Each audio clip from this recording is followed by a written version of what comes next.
Episode की शुरुआत में हम देखते हैं लड़का ही लड़की को अपनी पीठ पर उठाकर कहीं जा रहा होता है और वह कहता है कि तुम मर नहीं सकते, मैं तुम्हें बचा लूंगा, ये तुम्हारे बड़े भाई का वादा है। तभी सीन शिफ्ट होता है जहां हम देखते हैं तांजीरो चारकोल को बेचने के लिए शहर के लिए जाने वाला होता है। तभी उसकी माँ कहती है कि तुम्हें इतनी बर्फ में जाने की जरूरत नहीं है। बट फिर भी तांजीरो कहता है न्यू ईयर आने वाला है और मैं चाहता हूँ कि इस न्यू ईयर पे हम भरपेट खाना खाएं और इसलिए मुझे जाना होगा। बट अभी उसके भाई बहन उसके साथ जाने की जिद करने लगते हैं। बाद में उनकी माँ और तांजीरो को समझाने पर वह मान जाते हैं। तब तांजीरो वहां से निकल पड़ता है, बट रास्ते में उसकी बहन निज्जो को मिलती है और वह कहती है कि वो उसके छोटे भाई को सुला रही थी, नहीं तो वो उसके जाने पर बहुत रोता। तब तांजीरो शहर की ओर चला जाता है और शहर पहुंचकर तांजीरो चारकोल बेचने लगता है। पर तभी हम देखते हैं लड़का एक औरत से बचकर तांजीरो के पास आता है और वो कहता है कि प्लीज तांजीरो से सुनकर बताना इसे किसने तोड़ा है। और तांजीरो कहता है इसमें बिल्ली की गंध आ रही है। तभी वो लड़का उस लेडी को कहता है मैंने तो पहले ही कहा था कि मैंने प्लेट नहीं तोड़ी है। अब हम देखते हैं रात हो जाती है, तांजीरो अपने घर की ओर निकल पड़ता है। तभी उस बूढ़ा आदमी तांजीरो को कहता है इस टाइम तुम्हारा घर जाना सही नहीं होगा, तुम्हें घर के अंदर आ जाना चाहिए, इससे पहले राक्षस आ जाएं। अब तांजीरो घर के अंदर आ जाता है और खाना खाने लगता है और खाते ही उस बूढ़े आदमी से पूछता है ये राक्षस क्या होते हैं। तब बूढ़ा आदमी बताता है कि राक्षस रात को आकर इंसानों को खाते हैं, इसलिए तुम्हारा रात को घूमना ठीक नहीं है, तुम सो जाओ, सुबह अपने घर निकल जाना। सुबह तांजीरो घर की ओर चल पड़ता है, पर जैसे ही तांजीरो अपने घर के पास पहुंचता है उसे खून की स्मेल आ रही होती है और वह जब अपने घर के पास पहुंचता है तो वह देखता है कि उसके घर के सभी लोग मारे गए। यह देखकर वह हैरान हो जाता है, सोचने लगता है ये किसने किया होगा। इसी बीच वह देखता है उसकी बहन निजो को अभी जिंदा होती है और वह उसे अपनी पीठ पर उठाकर हॉस्पिटल की तरफ भागने लगता है। भागते भागते तांजीरो काफी थक जाता है और ठंड की वजह से सांस भी नहीं आ रही होती है। तभी अचानक हम देखते हैं निजो को राक्षस में बदलना शुरू हो जाती है और वह दोनों पहाड़ी से नीचे गिर जाते हैं, बट बर्फ की वजह से वह दोनों बच जाते हैं। तभी तांजीरो देखता है निजुकी अपने पैरों पर खड़ी है। तभी तांजीरो कहता है तुम्हें खड़े होने की जरूरत नहीं है, मैं तुम्हें उठाकर डॉक्टर के पास ले जाऊंगा। तभी राक्षस बनी निजुकी तांजीरो पर हमला कर देती है और तांजीरो अपने आप को बचाने के लिए अपनी कुल्हाड़ी की लकड़ी को निजुकी के मुंह में फंसा देता है, पर निजुकी तांजीरो पर भारी पड़ने लगती है और तांजीरो इमोशनल होकर कहने लगता है मुझे माफ करना, जब तुम मर रहे थे मैं सो रहा था, मैं किसी को बचा नहीं सका, पर कम से कम मैं तुम्हें जरूर बचाऊंगा, हौसला रखना, मैं तुम्हें राक्षस नहीं बनने दूंगा। तभी हम देखते हैं निजुको की आंखों में आंसू आने लगते हैं, पर तभी लड़का अपनी तलवार से निजुको पर हमला कर देता है, पर तांजीरो से बचा लेता है। तब वो लड़का तांजीरो से पूछता है कि तुम इस राक्षस को क्यों बचा रहे हो। तांजीरो कहता है ये मेरी बहन है। तब वो लड़का निजुको को पकड़ लेता है और कहता है कि मेरा फर्ज है कि मैं हर राक्षस को ढूंढ कर मारूं। पर तांजीरो कहता है निजुको ने किसी को नहीं मारा, मेरे घर में कुछ गंदी सी बदबू आ रही थी, मुझे लगता है कि उसी ने मेरी फैमिली को मारा है, मुझे नहीं पता कि नाजुको राक्षस कैसे बनी। वो लड़का बताता है इसके जख्म राक्षस के खून के संपर्क में आ गए होंगे जिसकी वजह से यह राक्षस बन गई। इसी तरह राक्षस अपनी जनसंख्या बढ़ाते हैं। तब तांजीरो कहता है कि मेरी बहन ने किसी को नहीं मारा, प्लीज उसे छोड़ दो। तब वो लड़का कहता है क्या तुम मजाक कर रहे हो, अगर मैंने इसे छोड़ दिया तो ये तुम पर हमला कर देगी। पर तांजीरो कहता है ये मेरी बहन है, इसे पता है कि मैं इसका भाई हूँ, ये मेरे पे हमला नहीं करेगी, मैं इसे ठीक करने का रास्ता ढूंढ लूंगा। तब लड़का कहता है एक बार कोई इंसान राक्षस बन जाए तो वह वापस इंसान नहीं बन सकता। पर तांजीरो कहता है प्लीज इसे छोड़ दो, कोई ना कोई रास्ता मैं ढूंढ लूंगा, और उसकी आंखें गिड़गिड़ाने लगता है। तो लड़का कहता है कि तुम इसे ठीक नहीं कर सकते, अगर मैंने इसे छोड़ा तो तुम भी राक्षस बन जाओगे, क्या तुम यही चाहते हो, और वैसे भी तुम बहुत कमजोर हो, शायद राक्षसों के पास तुम्हारी बहन को ठीक करने का कोई रास्ता हो, पर वो ऐसा नहीं करेंगे क्योंकि ताकतवर हमेशा कमजोरों को दबाता है। तब लड़का नाजुको पर हमला कर देता है, जिसे देखकर तांजीरो सड़के पर हमला कर देता है। लड़का तांजीरो के सिर पर मारकर उसे नीचे गिरा देता है और तभी वो देखता है कि तांजीरो के पास कोई कुल्हाड़ी नहीं है, और तभी तांजीरो की कुल्हाड़ी उसके पास से गुजरकर पेड़ पर लगती है। तो लड़का उस तांजीरो की चाले को देखकर काफी इंप्रेस हो जाता है कि उसने कैसे उसे चकमा देकर उलझा रखा, उसका असली प्लान तो कुछ और ही था। तभी नेजुको उस लड़के पर हमला कर देती है और तांजीरो की तरफ जाती है। पहले तो उस लड़की को लगता है कि नेजुको तांजीरो पर हमला कर रही है, पर अचानक वो देखता है नेजुको तांजीरो को बचाने की लगती है। वो एक तरफ नेजुको सड़के पर हमला करने वाली होती है और दूसरा वो लड़का सोचने लगता है कि ये कैसे हो सकता है, ये बहुत घायल, इस टाइम बहुत भूखी है, पर फिर भी ये अपने भाई को खाने की जगह उसे बचा रही होती है। तो लड़का सोचता है शायद ये बाकी से अलग है, तो वो नेजुको को बेहोश कर देता है और तांजीरो को उठाता है। वो देखता है कि नेजुको उसके पास लेटी होती है और वो लड़का कहता है तुम उड़ गए, जाओ जल्द से माउंट सिगरे चले जाओ, तुम्हें वहाँ एक बूढ़ा आदमी मिलेगा जिसका नाम सुकुंजी उड़ाकी होगा, जब वो तुम्हें मिल जाए उन्हें कहना मुझे ग्यू टमाकी ने भेजा है, और कहता अभी आसमान में बादल है, भी तुम्हारी बहन बची रहेगी, इससे सूरज की रोशनी मत जाने देना, और वहां से चला जाता है। और फिर सीन शिफ्ट होता है, हम देखते हैं तंजीरो अपने घर वालों को दफनाकर माउंट सिगरी की ओर चल पड़ता है। इसी के साथ एपिसोड खत्म हो जाता है। एपिसोड की शुरुआत में हम देखते हैं कि तांजीरो कुछ बेम्बू स्टिक और टूटी हुई बास्केट को निजुको के पास लेकर आता है और निजुको को सूरज की रोशनी से बचाने के लिए उस बास्केट को ठीक करने लगता है और बाद में निजुको को बास्केट में अंदर आने को कहता है। पर निजुको राक्षस बन जाने के कारण उसकी हाइट बढ़ गई थी। तब उस समय तांजीरो से अपनी हाइट कम करके बास्केट में एडजस्ट होने को कहता है। अब निजुको उस बास्केट में आ जाती है और तांजीरो माउंट सिगरी का रास्ता पूछ के वहां से निकल पड़ता है। अब चलते चलते रात हो जाती है और जब वो एक टेम्पल पर पहुंचते हैं तो उसे ब्लड की गंध आने लगती है और वह जब भागते हुए टेम्पल के अंदर जाता है तो वह देखता है कि राक्षस लोगों को खा रहा होता है। वहां पर कोई भी जिंदा नहीं होता और तब वह राक्षस कहता है, यह मेरा इलाका है, यहाँ पर जो भी आता है उसे भुगतना पड़ता है। यह सुनकर तांजीरो काफी डर जाता है और वह राक्षस तांजीरो पे हमला कर देता है और दूसरी ओर खून को देखकर नेज़ुको के मुंह में पानी आ रहा होता है क्योंकि वह बहुत दुखी होती है। यह तांजीरो राक्षस का मुकाबला करने लगता है पर जब नेज़ुको को तांजीरो की चीख सुनाई देती है तो वह जल्दी से भागते हुए आती है और एक किक मारकर उस राक्षस का सिर धड़ से अलग कर देती है। तब वह राक्षस कहता है कि तुम राक्षस होकर एक इंसान का साथ कैसे दे सकती हो, और वह राक्षस बिना सिर के ही तांजीरो पर हमला करने लगता है। पर नेज़ुको एक और किक मारकर उसे दूर फेंक देती है जिसे देखकर तांजीरो काफी हैरान हो जाता है और वह सोचने लगता है कि बिना सर के राक्षस हमला कैसे कर पा रहा है और बोल कैसे सकता है। अब हम देखते हैं कि राक्षस के सिर के साइड से हाथ निकल आते हैं और वह तांजीरो पे हमला कर देता है। दूसरी ओर राक्षस का सिर नेज़ुको को पटक पटक के मारने लगता है और इधर तांजीरो उस राक्षस के सिर से लड़ रहा होता है और उस राक्षस के सिर से अपना सिर मारकर उसे अपने आप से दूर करता है और वह फिर अपने ग्लाड़ी के साथ ही उसे एक पेड़ की ओर फेंक देता है जिससे उस राक्षस का सिर भी उस पेड़ के साथ फंस जाता है और तांजीरो अपनी बहन को बचाने के लिए चला जाता है। और जब तांजीरो अपनी बहन को बचाने के लिए उस राक्षस के सिर को धक्का देता है तो वो भी उसके साथ खाई में गिरने लगता है। पर नेज़ुको सही टाइम पर आकर तांजीरो को खाई में गिरने से बचा लेती है और वह राक्षस का सिर खाई में गिरकर मर जाता है जिससे वह राक्षस का सिर भी बेहोश हो जाता है। अब जब तांजीरो राक्षस के सिर को मारने लगता है तो उसके पीछे एक आदमी आता है और कहता है, नहीं, यह इससे नहीं मरेगा।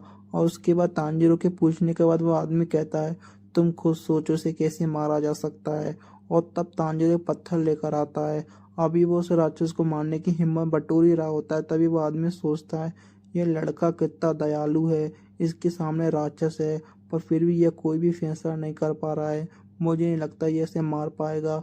और तब हम देखते हैं कि सुबह हो जाती है और वह राक्षस सूरज की रोशनी की वजह से जलकर मर जाता है। यह देखकर तांजीरो काफी शौक हो जाता है कि कैसे राक्षस बस थोड़ी सी सनलाइट की वजह से जलकर मर गया। उसके बाद वह अपनी बहन को ढूंढने लगता है और उसे टेम्पल में सेफ पाकर रिलैक्स फील करता है और सोचने लगता है कि वह आदमी कहाँ गया। इसके बाद तांजीरो टेम्पल के बाहर आ जाता है। तब वो आदमी बताता है कि उसका नाम सुकोंजी रोकड़ाकी है। क्या तुम वही हो जिसे ग्योटोमाकी ने भेजा है? तब तांजीरो बताता है, मैं वही हूँ। तब वो आदमी पूछता है कि क्या करोगे अगर तुम्हारी बहन किसी इंसान को खा लिया? सुनकर तांजीरो शॉक हो जाता है। तब वो आदमी तांजीरो के पास आकर उसे थप्पड़ मार देता है और कहता है, तुम डिसीजन लेने में बहुत स्लो, इसलिए तुम राक्षस को सुबह होने से पहले नहीं मार पाए। तुम्हें पता है तुम्हें इतने सिंपल क्वेश्चन का आंसर क्यों नहीं दे पाए? क्योंकि तुम्हारा संकल्प बहुत कमजोर है। तुम दो चीजें कर सकते हो अगर तुम्हारी बहन किसी को खा लेती है।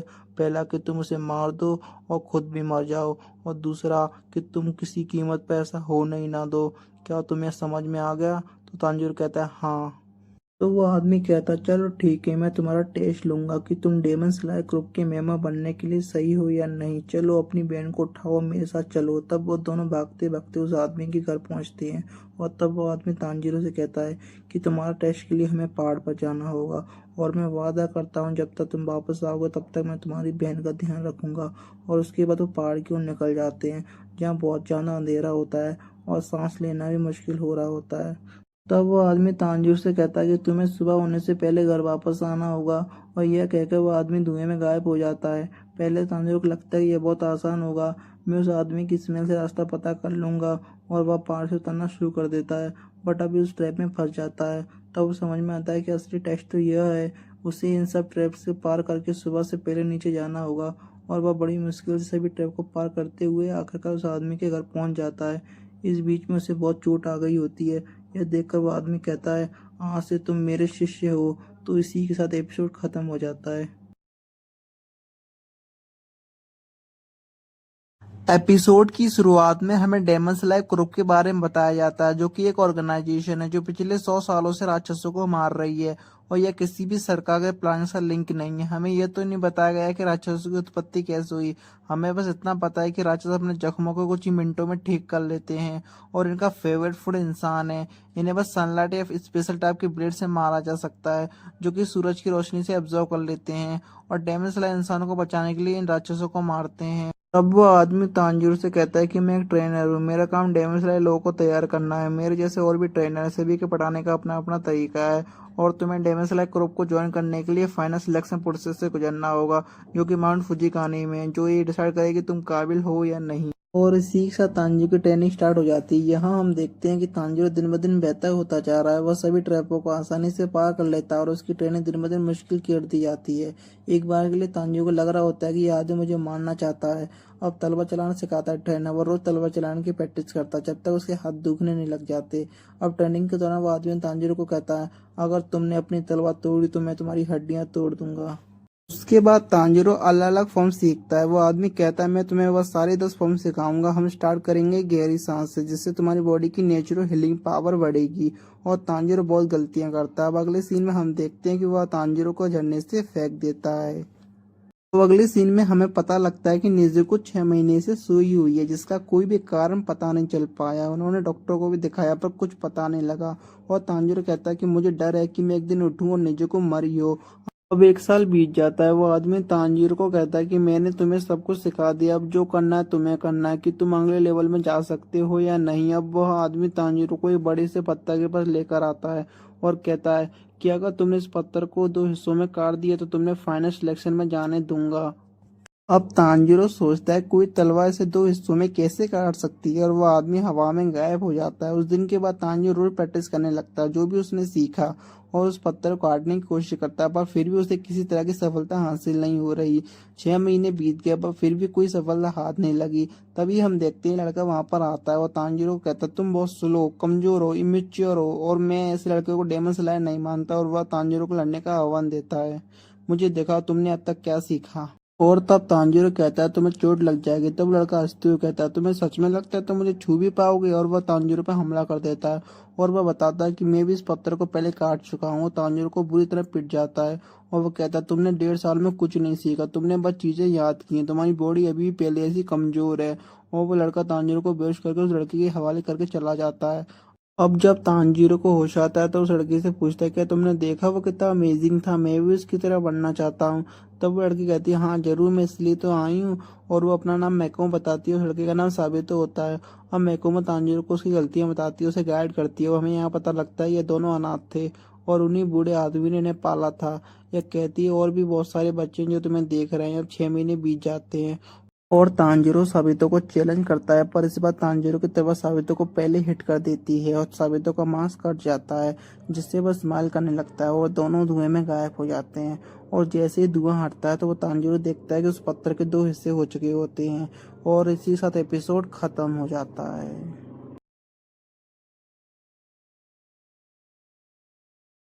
एपिसोड की शुरुआत में हम देखते हैं कि तांजीरो मन ही मन कहता है कि मैं इसलिए जीत गया क्योंकि मैंने ओपनिंग थ्रेड डिटेक्ट करना सीख लिया, जो मुझे बताती है कि मुझे कब और कहाँ हमला करना चाहिए। और जैसे ही मैं उसे देखता हूँ वो अपने आप टाइट हो जाती है और मैं उस पर हमला कर देता हूँ। तब वहाँ हिरोकोडाकी आ जाता है। यह देखकर बहुत ज्यादा हैरान हो जाता है कि और कहता है, मेरा कोई प्लान नहीं था तुम्हें फाइनल स्टेज में भेजने का, क्योंकि मैं किसी और बच्चे को मरते हुए नहीं देखना चाहता था।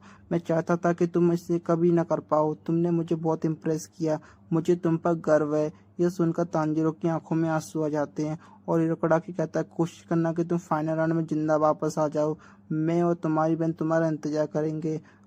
अब जब रात को तांजीरो खाना खाकर अपने बाल काट रहा होता है तब हिरोकोडाकी कहता है, एक चीज याद रखना, राक्षस जितने ज्यादा इंसानों को खाते हैं उनकी ताकत उतनी बढ़ जाती है। और कुछ राक्षस तो ऐसे होते हैं जो मैजिकल पावर को यूज करते हैं। इसलिए मैं तुम्हें रक्षा के लिए तुम्हें ये वार्डिंग मास्क दे रहा हूँ, जिस पर प्रोटेक्शन मैजिक किया हुआ है। अब जब सुबह तांजीरो अपनी बहन से मिलकर जब वहां से जाने लगता है तब वह हिरोकोडाको विदा लेता है और जाते हुए कहता है, साबितो और मैकोमो को मेरी तरफ से हेलो कहना। यह सुनकर हिरोकोडाकी काफी हैरान हो जाता है और सोचता है कि तांजीरो को उन दोनों मरे हुए बच्चों का नाम कैसे पता है। अब शाम होते ही तांजीरो फाइनल राउंड के लिए पहुंच जाता है, जहां और भी काफी लोग फाइनल राउंड के लिए आए हुए होते हैं। जहां पर दो लड़कियां उन्हें बताती हैं कि रात होती ही आपका फाइनल राउंड स्टार्ट हो जाएगा। यहाँ माउंट फुजिकाने में बहुत सारे राक्षसों को विस्टीरिया ब्लोन्स की मदद से कैद करके रखा हुआ है, जिसे राक्षस बहुत नापसंद करते हैं और आप सबको 7 दिनों तक इनसे बच के रहना पड़ेगा।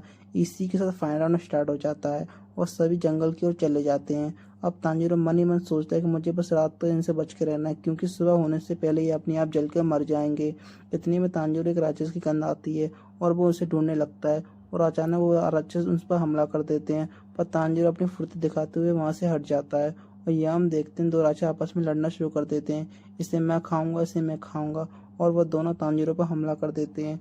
पर तांजीरो अपनी स्पेशल तलवार से उनका सर धड़ से अलग कर देता है। हम देखते हैं कि वह राक्षस राख बन जाते हैं। हमें दिखाया जाता है यह तलवार उसे हिरोकोडाकी ने दी थी और उन्होंने बताया था यह तलवार स्पेशल स्टील से बनी है, जो कि सूरज की रोशनी को अपने अंदर समा लेती है और यही तलवार राक्षसों को पूरी तरह खत्म कर सकती है, जिसका नाम है निचिरिन स्वॉर्ड। और राक्षसों का सबसे कमजोर अंग होता है उनका गला। अब तांजीरो को लड़के की चीखने की आवाज आती है और जब वहां जाता है तो वह बहुत बड़े राक्षस को देखता है, जिसे देखकर उसके होश उड़ जाते हैं। और यहाँ हम देखते हैं कि उस राक्षस के साथ एक लड़के की लाश होती है, जिससे वह पूरा का पूरा निकल जाता है और जैसे ही उस लड़के को खाता है और भी ज्यादा ताकतवर हो जाता है और वह राक्षस लड़के के ऊपर हमला कर देता है। अब तांजीरो उस लड़के को बचाने के लिए उस राक्षस के दोनों हाथ काट कर उस लड़के को बचा लेता है। तब वह राक्षस कहता है कि देखो कौन आया है, एक और जिसके पास फॉक्स मार्क्स है। यह सुनकर तांजीरो काफी कंफ्यूज हो जाता है। तब वह राक्षस कहता है यह कौन सी सदी चल रही है। तब तांजीरो कहता ताइसो पीरियड। यह सुनकर वह राक्षस बहुत गुस्से में आ जाता है और कहता है मैं इतने समय से यहीं पर कैद हूँ और हिरोकोडाकी मैं तुम्हें नहीं छोड़ूंगा। तब तांजीरो कहता है हिरोकोडाकी। तब वो राक्षस कहता है हाँ, उसी ने मुझे यहाँ पर कैद किया था। मैं अभी तक कुल 50 लोगों को खा चुका हूँ, उनमें से 13 हिरोकोडाकी के शिष्य थे, अब 14वें तुम हो गए। अभी तो हिरोकोडाकी के शिष्य में केवल 2 ही थे जो मेरा सामना कर पाए। उनमें से एक अजीब से रंग वाला लड़का था जो कि उनमें से सबसे ज्यादा ताकतवर था, और दूसरी एक छोटी सी लड़की जिसके पास फ्लोवली किमोनो पहना था। वह ज्यादा ताकतवर तो नहीं थी पर काफी तेज थी। यह सुनकर तांजीरो चौंक जाता है और सोचता है क्या वो मर चुके हैं। तब राक्षस कहता है तुम्हारा यह फॉक्स मास्क बिल्कुल वैसा ही है जैसा हिरोकोडाकी के बाकी शिष्यों के पास था। कभी कभी मुझे लगता है कि हिरोकोडाकी मुझे खुद बताता है किसे खाना है और किसे नहीं। मुझे आज भी याद है कि जब मैंने उस लड़की को यह सब बताया था वो काफी दुखी हो गई थी और मैंने उसके शरीर के एक एक अंग को उखाड़ दिया था। यह सुनकर तांजीरो को बहुत गुस्सा आ जाता है और वह उस राक्षस पर हमला कर देता है, पर वह राक्षस से पंच मारकर दूर फेंक देता है और तांजीरो बेहोश हो जाता है और उसका मास्क भी टूट जाता है। बेहोशी की हालत में तांजीरो अपने छोटे भाई को देखता है और उसी टाइम खड़ा हो जाता है। अपनी तलवार से उसके हाथों को काटने लगता है, पर उसका कोई फायदा नहीं होता, क्योंकि उस जैसे ही उसके हाथ काटता वो उसी समय उग जाते। तब वह राक्षस बताता है कि उस लड़के ने मेरे सिर को काटने की बहुत कोशिश की पर वह असफल रहा और मैंने उसके सिर को कुचल दिया। तब तांजीर को गुस्सा आ जाता है और वह राक्षस के हाथों को काटते हुए उसके सिर के पास पहुंच जाता है। यह देखकर राक्षस सोचता है कि मेरे गले को नहीं काट पाओगे और जैसे ही तुम फेल होगे मैं इसका सिर उस लड़के की तरह कुचल दूंगा। पर इधर तांजीर अपनी पूरी तलवार की पावर से राक्षस के सिर को धड़ से अलग कर देता है और इसी के साथ एपिसोड खत्म हो जाता है। एपिसोड की शुरुआत में हम देखते हैं कि उस राक्षस का शरीर जलना स्टार्ट कर देता है और उस राक्षस को कुछ याद आ रहा होता है और यहाँ हमें पता लगता है कि उस राक्षस ने अपने बड़े भाई को भी खा लिया था। और जैसे ही उसे यह याद आता है वो सोचता है क्या मेरा बड़ा भाई भी था और उसे मैंने खा लिया।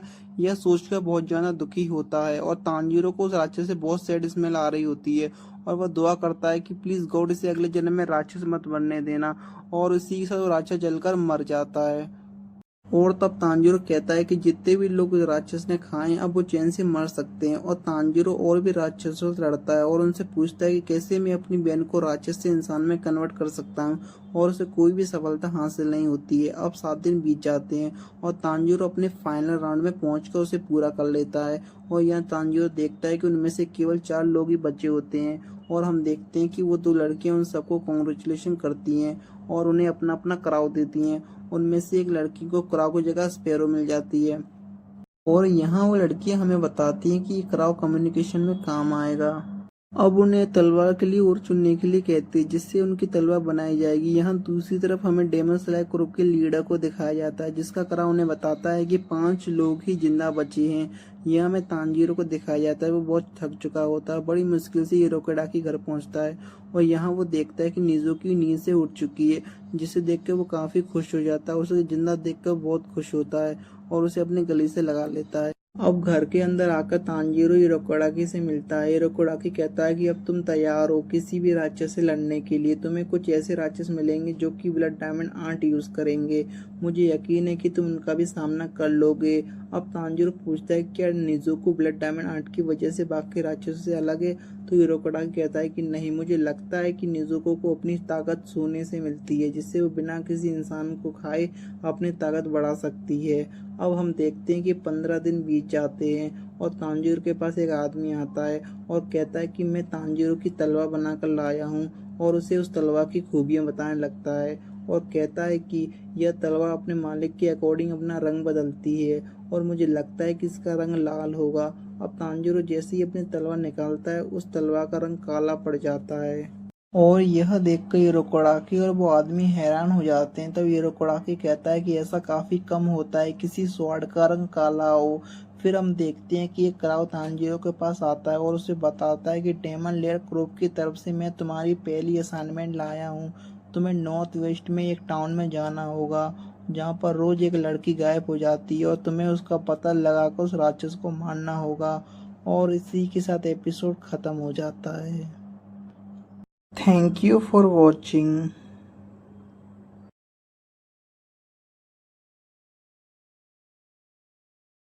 एपिसोड की शुरुआत में हम देखते हैं कि तांजीरो डेमन लेयर ग्रुप की यूनिफॉर्म पहन लेता है और हिरोकोडाकी उसे न्यू यूनिफॉर्म की खासियत बताता है और वो उसे एक स्पेशल टाइप का बॉक्स देता है जो कि काफ़ी हल्की लकड़ी से बना होता है ताकि निजुको सुबह के टाइम सेफ रहे। तब तांजीरो निजुको को अपने साथ लेकर वहाँ से निकल पड़ता है और चलते चलते वो नॉर्थ वेस्ट पहुँच जाता है जहाँ वहाँ देखता है कि सभी लोग उसी राक्षस के बारे में बात कर रहे होते हैं क्योंकि आखिरी रात एक लड़का जिसका नाम काजुनी है उसकी फियांसे गायब हो जाती है।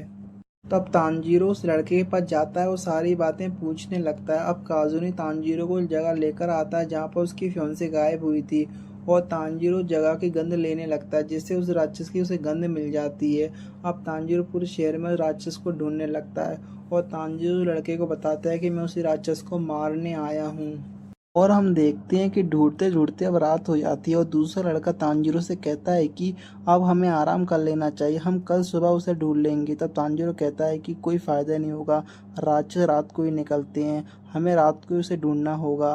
और यही दूसरी तरफ हम एक लड़की को देखते हैं जो कि सोने के लिए जा रही होती है और उसके पीछे हम परछाई को देखने को मिलती है और जैसे ही उसकी आंख लगती है नीचे से 2 हाथ आकर उसे जमीन के अंदर ले जाते हैं और इस तरफ तांजीरो राक्षस का एहसास हो जाता है और वह उसे ढूंढने के लिए निकल जाता है। अब भागते भागते वह घर के पास पहुंचता है तब काजुनी को पता लगता है ये डेमन लेयर ग्रुप का मेंबर है और यहाँ पर तांजीरो को लड़की का राक्षस की महक आती है और वो उसे ढूंढने लगता है और तभी तांजीरो को काफी तेज आने लगती है महक और जैसे ही वो जमीन पर अपनी तलवार मारता है उसे लड़की की दिखाई देती है और वह उसे जमीन के अंदर से बाहर खींच लेता है और हम देखते हैं कि वह राक्षस जमीन से बाहर आ जाता है। तांजीरो को पता लगता है कि इस राक्षस के पास स्पेशल पावर्स हैं। तब तांजीरो लड़के को काजुनी के हवाले करता है और कहता है इसका ख्याल रखना, मैं तुम्हारी रक्षा करूंगा। तो हम देखते हैं कि वह शैतान तांजीरो पर हमला कर देता है और हमें यहाँ पता लगता है कि यह 3 नहीं बल्कि एक है, मतलब एक राक्षस के 3 रूप।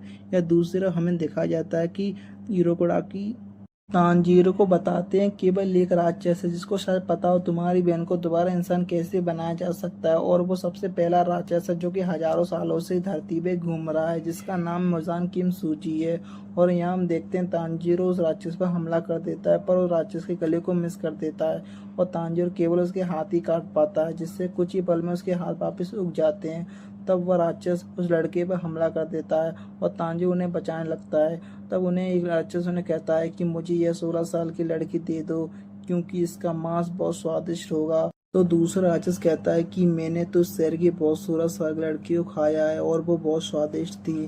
तब उनमें से एक राक्षस काजुनी को उसके मंगेतर की हेयर पिन दिखाता है और बताता है कि मैंने उसे भी खा चुका हूँ। और वो सारे राक्षस तांजीरो पे हमला कर देते हैं, जिसकी वजह से वो एक जगह फोकस नहीं कर पाता। पर तभी निज़ुको उस बक्से से बाहर आ जाती है और वो एक राक्षस के कान के नीचे बजाती है। तब राक्षस कहता है कि एक राक्षस और तलवार पर इकट्ठे काम कैसे कर सकते हैं। और तब हमें दिखाया जाता है कि रोकडाकी ने तांजीरो को बताते हैं कि मैंने निज़ुको को कहा था कि सारे राक्षस तुम्हारे दुश्मन हैं। अगर कोई राक्षस इंसान पर हमला करे तो तुम्हें उसको ख़त्म करना है, क्योंकि सभी इंसान तुम्हारी फैमिली हैं। और इसी के साथ हमारा एपिसोड ख़त्म हो जाता है।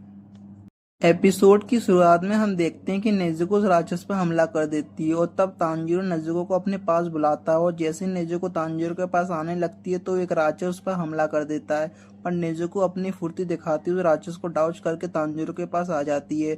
इसे देखकर तांजीरो को समझ आ जाता है कि नेजुको को उसकी प्रोटेक्शन की जरूरत नहीं है और वो अपनी सुरक्षा खुद कर सकती है। तब तांजीरो नेजुको को कहता है कि मैं अंडरग्राउंड जा रहा हूँ, इस लड़के को लड़की का ख्याल रखना। और यह कहकर वो जमीन के अंदर चला जाता है। अंदर जाकर तांजीरो देखता है कि उन राक्षसों ने जितने भी लोगों को खाया था उनके कपड़े हवा में तैर रहे होते हैं। यह देखकर तांजीरो को बहुत गुस्सा आ रहा होता है। तब उस समय हम देखते हैं कि वो राक्षस आपस में बात कर रहे होते हैं कि यहाँ हवा बहुत कम है, जल्दी इसका दम घुटने लग जाएगा और यहाँ अंधेरा भी बहुत है, इसे कुछ भी दिखाई नहीं देगा, हम इजिली इस पर हमला कर सकते हैं। अब यहाँ हम देखते हैं बहुत अंधेरा होता है, जिसकी वजह से तांजीरो अपनी ट्रेनिंग को याद करने लगता है और जैसे ही उसे मौका मिलता है वो अपनी तलवार से राक्षसों के टुकड़े टुकड़े कर देता है। और यहाँ दूसरी तरफ हम देखते हैं कि राक्षस नेजुको के साथ लड़ रहा होता है और नेजुको उसे बुरी तरह पीट रही होती है। पर तभी हम देखते हैं कि वो राक्षस नेजुको को सिर पर जख्म कर देता है और जैसे ही वो दूसरा हमला करने लगता है तांजीरो धरती से बाहर आकर उस पर राक्षस के हाथ काट देता है और कहता है मेरी बहन से दूर रहो। और तांजीरो राक्षस से पूछता है कि तुम्हें मुजान के बारे में क्या पता है। यह सुनकर वो राजा बहुत डर जाता है और कहता है मैं तुम्हें उसके बारे में कुछ नहीं बता सकता। और यहाँ तांजीरो को उसका डर महसूस हो रहा होता है और तब हम देखते हैं कि वो राक्षस अचानक से तांजीरो पर हमला कर देता है और तांजीरो अपनी तलवार से उसे राक्षस को गला काट देता है, जिससे उसकी वहीं मौत हो जाती है। और यहाँ तांजीरो देखता है कि नेजुको सोई हुई है, उसके घाव भी ठीक होने लगते हैं। और तब तांजीरो लड़के को उसकी मंगेतर का हेयरपिन देते हुए कहता है कि तुम्हें उसे भूलना होगा। और तब वो लड़का गुस्से में आकर कहता है कि तुम्हें क्या सच में लगता है किसी को भूलना इतना आसान होता है? तुम्हारे लिए बोलना इजी है, मगर तुमने अपना कोई खोया होता तब तुम्हें समझ आता। अब यह सुनकर तांजीरो चुपचाप स्माइल करके वहां से चल पड़ता है। तब उस लड़के को रियलाइज होता है कि उसने जो भी कहा गलत कहा और तांजीरो को सॉरी कहता है। और तांजीरो जाते हुए उसे लड़के को कहता है कि तुम अपना ख्याल रखना और इस लड़के को सेफली उसके घर पहुंचा देना। तांजीरो वहां से निकल पड़ता है। पर तभी ये क्राउ तांजीरो के पास आता है और उसे उसकी अगली असाइनमेंट के लिए टोक्यो जाने को कहता है। अब यह सुनकर तांजीरो वहां के लिए निकल पड़ता है। अब जब तांजीरो टोक्यो पहुंचता है कि वो यहाँ की चकाचौंध देखकर बहुत हैरान हो जाता है, क्योंकि ये उसके लिए बहुत नया था और ऊपर से उसे बहुत भूख लग रही होती है और वो खाना खाने के लिए शॉप में जाता है। पर जैसे ही वो खाना खाने के लिए लगता है वो उससे जानी पहचानी सी महक आने लगती है, जो कि उसे उसके घर से भी आई थी और वो उसका पीछा करने लगता है। और यह हमें पता लगता है कि वो महक और किसी की नहीं मुजान की होती है। अब जैसे ही तांजीरो उसके पास पहुंचता है वो देखता है कि मुजान के हाथ में एक बच्ची होती है और ऊपर से बच्ची उसे डैडी कह रही होती है और उसके साथ उस बच्चे की माँ भी होती है। यह देखकर तांजीरो बहुत शॉक हो जाता है और वो सोचने लगता है कि ये एक राक्षस का एक इंसान क्या कर रहा है। तो हम देखते हैं कि मुजान अपने नाखूनों से एक इंसान के गले को जख्म कर देता है, जिससे वो इंसान उसी में राक्षस बन जाता है और अपनी वाइफ को काट लेता है। और गाइस इसी के साथ हमारा एपिसोड खत्म हो जाता है।